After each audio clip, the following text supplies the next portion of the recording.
So count 'em. We will disagree with Daniel. Two disagreements, one agreement with him on recent fantasy updates. And I try to keep abreast of the Star Wars stuff. But this one kind of slipped by me and probably a lot of other people, and I'm a little mixed where we're going with it.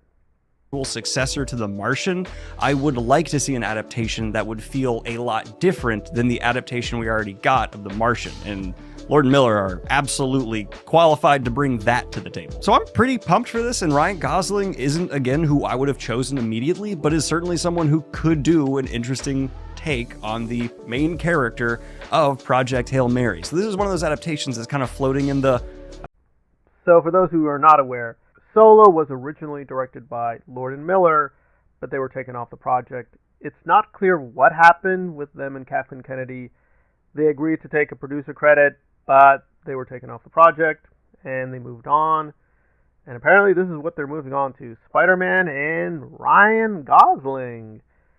And I am very indifferent. I did see The Martian. I think The Martian was actually very good.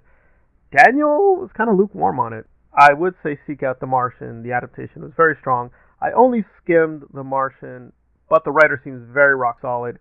So he seems very talented. I just don't know about this. I don't know about Ryan Gosling.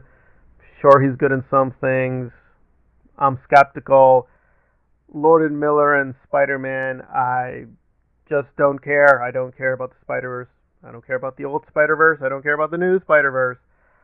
I've been very disappointed, and I am a hardcore Spider-Man fan, but I just don't really connect to this. It just seems the Raimi films, with all their problems, the last time they really got Spider-Man correct. I hope for the best, but I really am not that interested at this point. And then we jump into the book ban controversy, and Daniel is very clear. He does not like the book banning, and I am with him on principle, but then he starts going down a very problematic road.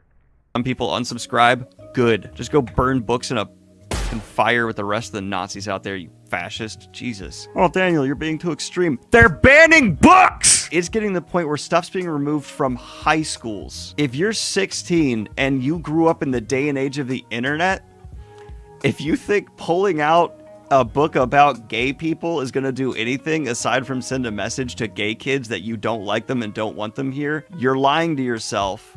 Or that's what you're deliberately doing, and f you. This is bigotry, and these people can go f themselves. Well, it's deeply ironic because people think I call everyone Nazis and fascists and blah blah. And yes, the environment in Florida is very bad. I don't trust the political people in Florida. I think there is enough information to gather that the Florida people are filled with a bunch of very right-wing people. However, although in principle I don't like censorship, there are rare cases where, well, yeah, we shouldn't be banning books, but maybe we shouldn't be giving this to elementary children. I need more information. I can't just jump to, if you don't think this is about hurting the gays, then you are.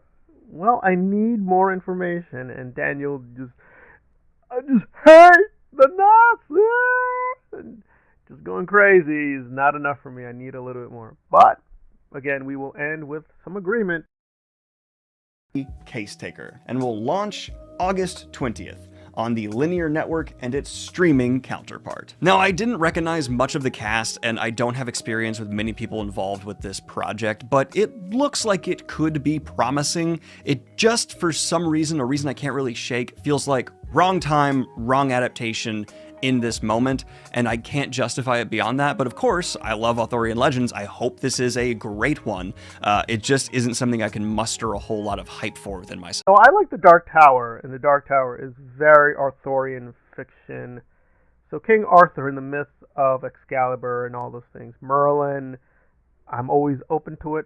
Snyder actually does that a lot in his films. He actually draws upon the King Arthur myth a lot. If you like Justice League, that's really what structured that story. So there's a lot of intersections I should find interesting.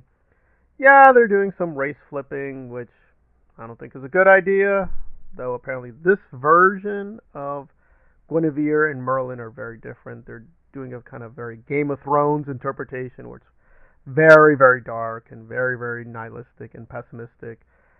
And again, this kind of fiction is open to be reinterpreted, so in principle, I'm okay with what they're doing, but I'm very, very indifferent. So I actually joined Daniel here. Like, I really don't care what they're gonna do.